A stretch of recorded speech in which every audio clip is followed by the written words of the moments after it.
Wayne's yard's looking pretty bad. Maybe I'll mow it for him. Maybe I'll do that, yeah. I'll just mow his yard for him. So, okay.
Hey, Cousin Eddie, what's going on, man? What you doing?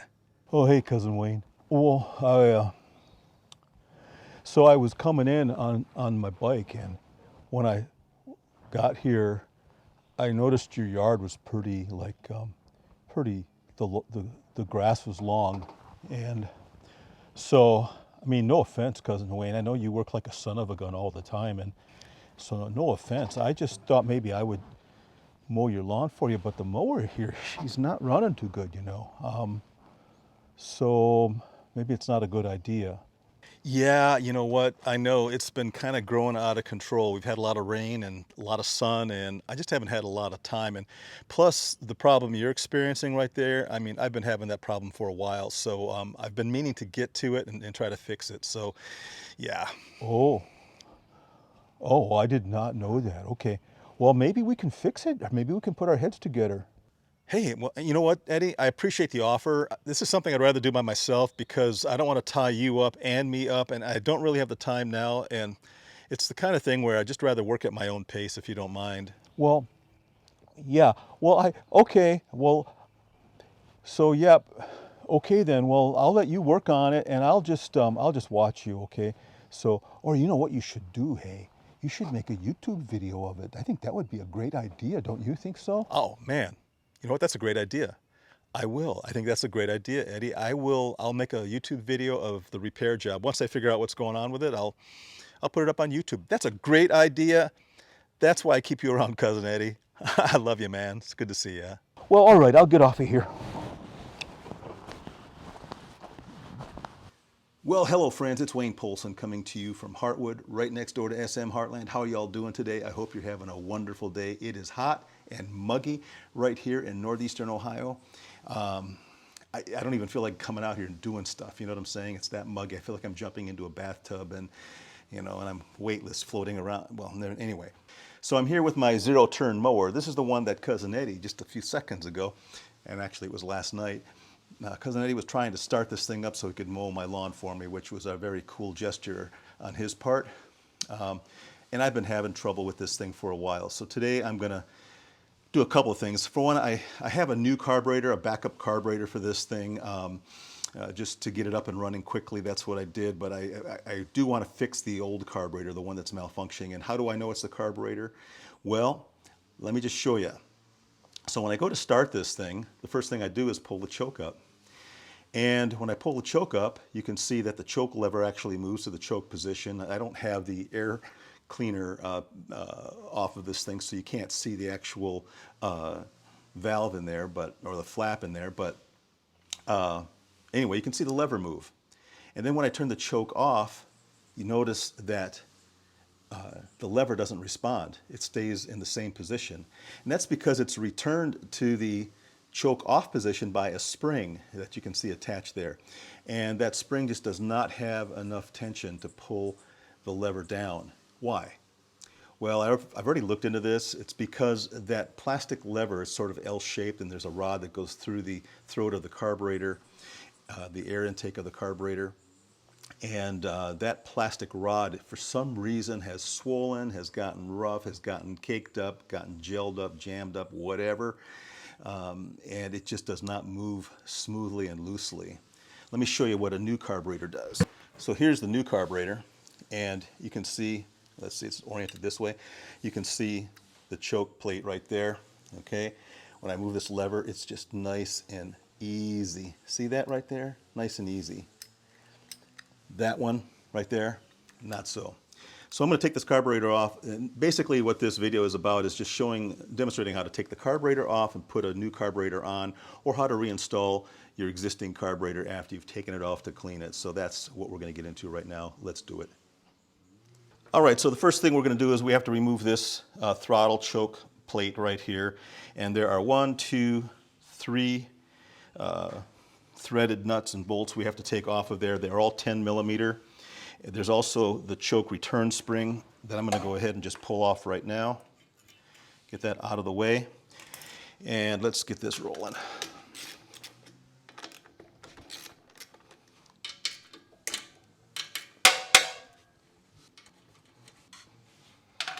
This bottom one is a nut.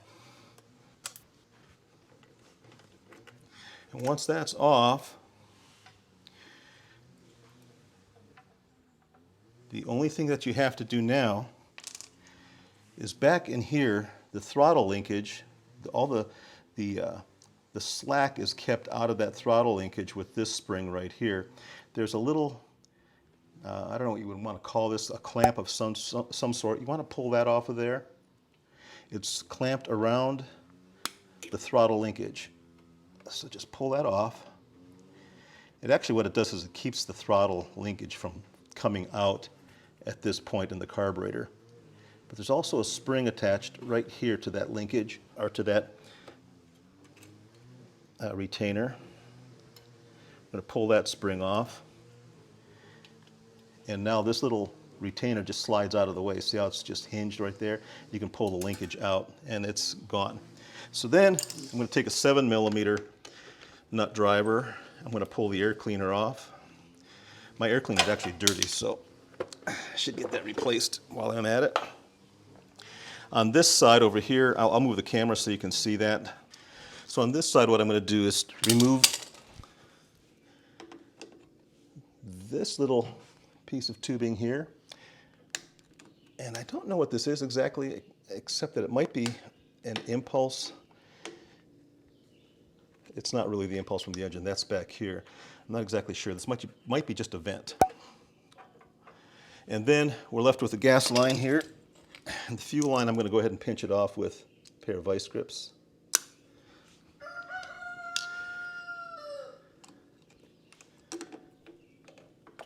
And then remove that from the system there.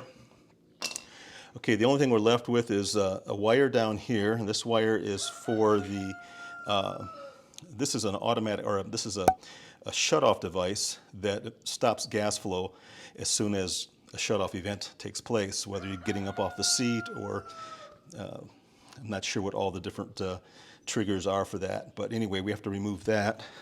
And before I do that, back here in the back, right here, is another clamp we want to pull back, and this is actually the impulse, or the impulse from the engine block that gives the carburetor its pumping action, if you will.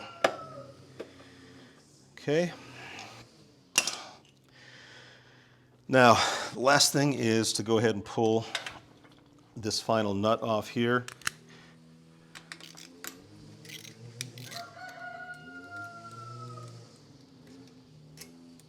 I'll set that down. And this is ready to come off, except I forgot to tell you one other thing. I don't know if you can see it in this or not. There is a green wire back here. That green wire goes to a connector on the bottom side of this. And that connector really has to come off before you can get the carburetor out. Let me flip the camera over.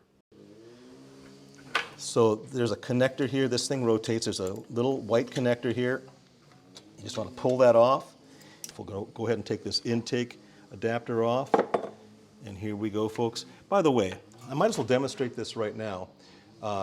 You can sort of see, let me move the camera. All right, so now you can see the flap, the choke flap here. When I open this, it closes, or I should say when I activate the choke, it closes. But notice how tight this is. I can push on this and push on this, and it takes some force to open it, so it's kind of sticky. So that is my problem. I've tried lubricating this, this little black plastic rod. I've tried graphite, I've tried silicone, I've tried different types of oils. Nothing is loosening up. I'm thinking it must have swollen up or something like that. I don't really know what's going on with it. So I'm going to take this old carburetor off, and I'm actually going to try to disassemble this and see if I can fix this and then have this as a backup carburetor. It'll serve as a backup anyway, because all I have to do when I choke the engine by pulling the choke button up, it'll work fine. And when I turn the choke off, all I have to do is come back here and just manually flip this down. So even if I don't get to fix it, it'll be a good backup carburetor. So the carburetor comes off. There's a spacer back here with a gasket. Make sure that's intact. All right, so then we'll take the new carburetor. And right here is the new carburetor. Notice how nice and easy that choke works. Let's go ahead and put that in place. Just like that. I'll go ahead and put the intake adapter on, and you got to line it up with that impulse tube in the back here. There we go. I will go ahead and put this nut in place just to secure the wire and to keep the carburetor in its position. And I might as well, while I'm at it, go ahead and make this connection down here. There we go. I can connect the fuel line now that I've got things held in place. Take that off, and we'll move the clamp back down. Take this line, put it in place, move the clamp back down.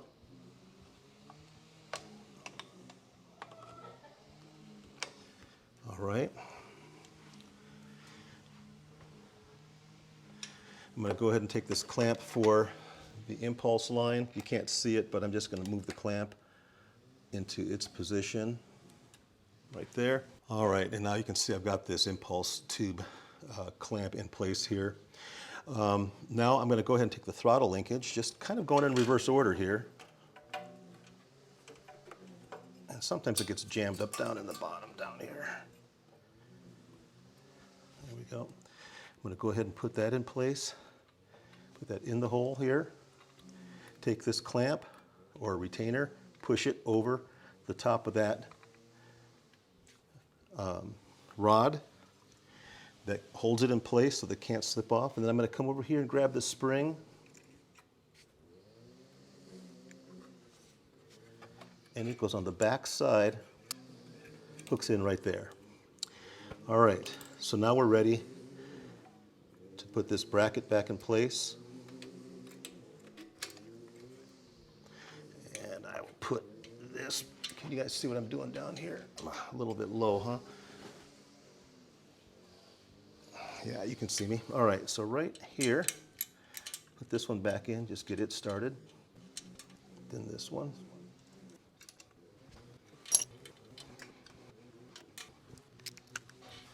Snug these down.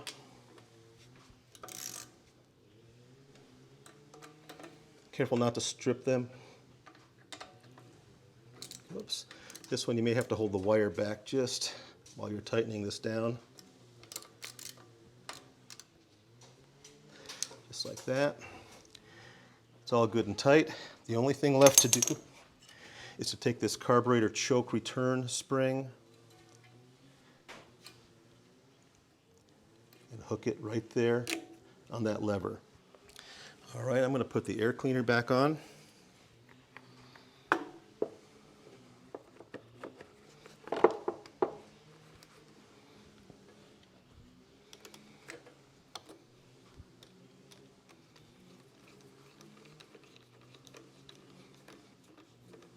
All right, so now let me test it.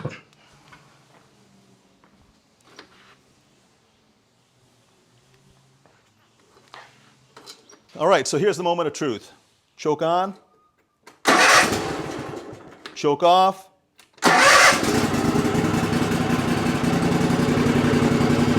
Listen to that little puppy purr, kitten purr. Listen to that little dog bark. Listen to the cow moo. Listen to the horse whinny. Listen to the chicken's cluck. We're done. Well, friends, as always, thanks for putting up with my shenanigans. I hope this helps somebody out there in the YouTube world. I hope there's somebody out there searching for this exact information. By the way, this is a Z42 Gravely zero-turn mower, and let me just give you some engine identification here. This is a Kawasaki FR651V, and I'll put some carburetor information for this down in the description below so that you guys can have some accurate information. So again, thank you folks for putting up with me. I'll see you in another YouTube video. Be kind out there, as always. See ya.